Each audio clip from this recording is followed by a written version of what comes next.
Ben, these moves we've seen in the cable trade, I mean, for sterling, it's the weakest level since 1985. You look at the scope of that, I mean, it feels like an emerging market currency trade almost. How does that shift sort of your view on the UK? Well, I mean, we've had a negative view on the sterling all the way through this year. We've been a little bit surprised that it's been, excuse me, so long coming.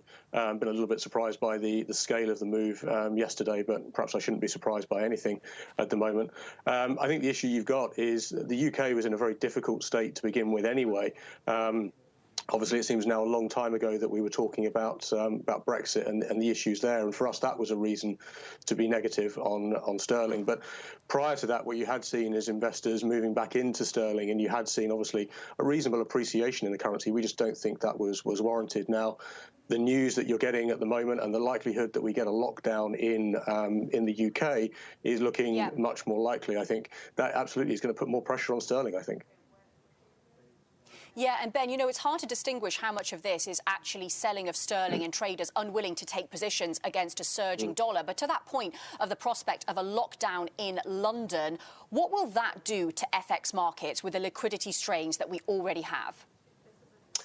It's certainly not going to help. I think, yes, obviously you've got a lot of people, as I am, sort of working from home, etc. That is going to be an issue, I think. So no, I think it's going to worry a lot of people because you have got, excuse me, people working from home, people in remote areas. It's very difficult to know that you've got all the infrastructure there that's going to work properly. So are you going to take big positions? Are you going to commit risk when you're uncertain in that backdrop?